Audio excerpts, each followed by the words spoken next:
Washington Pod presents Earl Nightingale.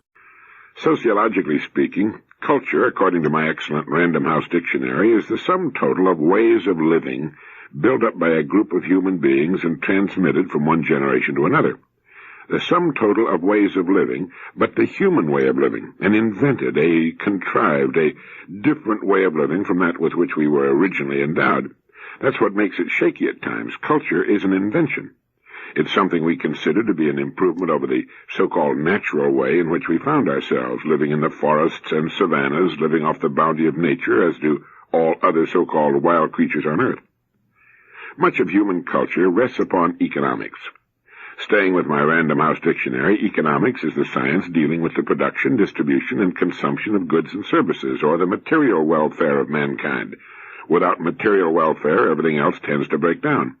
As a species, it's too late to return to the forests, savannas, and beaches, to that island time of which Mr. Stetzel writes in his book School for the Young. We've been too long gone from that kind of existence. It's as Thomas Wolfe once put it, you can't go home again. Evolutionally, we've burned our bridges behind us, and we stand today on the continent we've chosen. There's no going back, even if we wanted to, and you'd be hard-pressed, I think, to find many who'd even want to go back. We invented culture, we invented economics, and even called it a science, believe it or not. E.F. Schumacher, in his book Small is Beautiful, states that economics is not a science at all, but rather an imperfect art form with which we continue to struggle as we search for stability. But what does all of this mean to you and me? Well, certainly we as persons can't do much about global economics and stability of human culture. Well, to an extent, we can do something about it. We can make certain that the organization of which we are the head, our family, and in many cases our business firms, are in good economic order. If the economic order is good, that which is built upon it, culture, this business of living as intelligent and civilized human beings and doing some of the things we like to do, is possible. If the economic base is bad, the entire hierarchy of things which make culture culture tends to collapse, and everything becomes very primary again, very primitive. It becomes a matter of food and shelter. And when staying alive and out of the elements become the primary considerations of the human creature, much of what makes him human tends to fade. The first thing to disappear when you're hungry is your sense of humor, and when you're struggling for survival, the good of the species becomes academic. But let's keep economics in its place.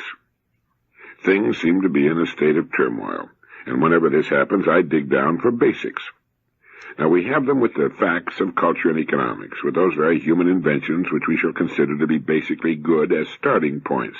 Where do we go from there?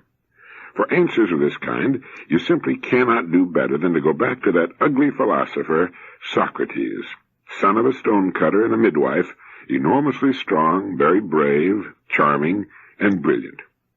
He believed that success could never be more than a short-term affair unless it was founded on logical truth and moral right. He told us what the most prized possession is, the one good and the one evil. Do you remember what they were? In times like these, it's easy to forget. Once, when looking at a variety of merchandise exposed for sale, Socrates was heard to observe, "How many things I can do without." He said he was nearest to the gods because he had the least number of wants. About that most prized possession, Socrates said that it's leisure. And he recognized only one good, knowledge, and only one evil, ignorance. He married twice, the second time to Xantippe, a shrew who screamed at him whenever he was within earshot and often hit him, sometimes even in public. When asked why he put up with such behavior, he said in effect that it was good training because if you could stand her, you could stand anything else that might happen to you. And when someone asked him whether to marry or not, Socrates replied, "Either way, you will repent it." In his excellent book, Understanding Philosophy, A Popular History of Ideas, Professor Feebleman writes that, lurking behind the conversations of Socrates, there can be detected the ultimate question of human behavior. What is the final end of man? To enrich himself while he's alive? To cultivate a strong character and the many personal virtues? Or to be so productive that he leaves the world a better place for his having lived in it? Most men would choose the first. Socrates liked the second, and I myself, Professor Feebleman writes, prefer the third. I'll go over them again. The first is to enrich himself while he's alive. The second is to cultivate a strong character and the many personal virtues.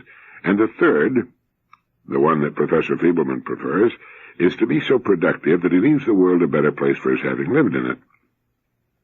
Now, Socrates was thought to be the wisest man of his times.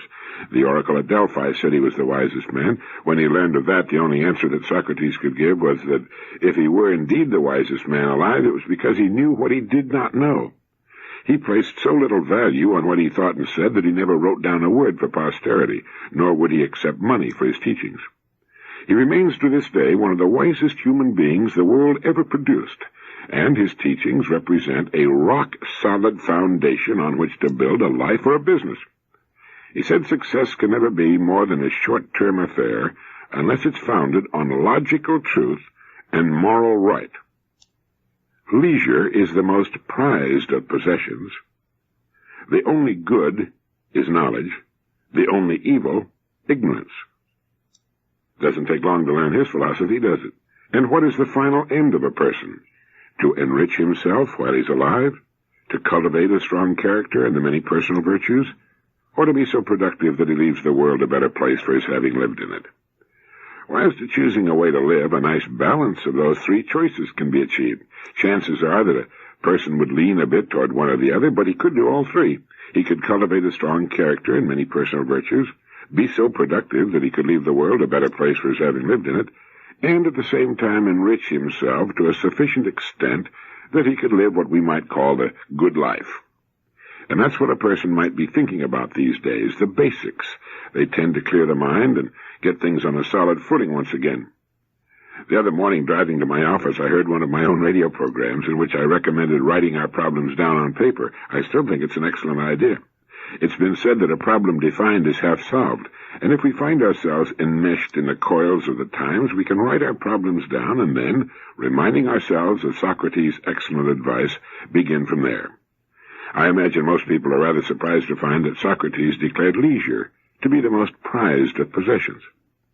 If they do, it's because they've confused leisure with doing nothing. We would not have culture, or economics, or books telling us about Socrates if we had not had leisure. Remember that Newton was sitting under the apple tree when that apple dropped on his head. Our best ideas invariably come to us in periods of leisure. Leisure not only helps us find the ideas we're looking for, it rests us for the labor of putting those ideas into action. Millions spend their days at work they dislike or at best tolerate so that they may enjoy their leisure. Leisure is what it's all about, and Socrates knew that. His great dialogues, recorded so faithfully by Plato, were conducted at leisure. Plato, a wealthy aristocrat, had the leisure to write and to think and to imagine what the ideal city-state might be like. And his student, Aristotle, had the leisure to think and write.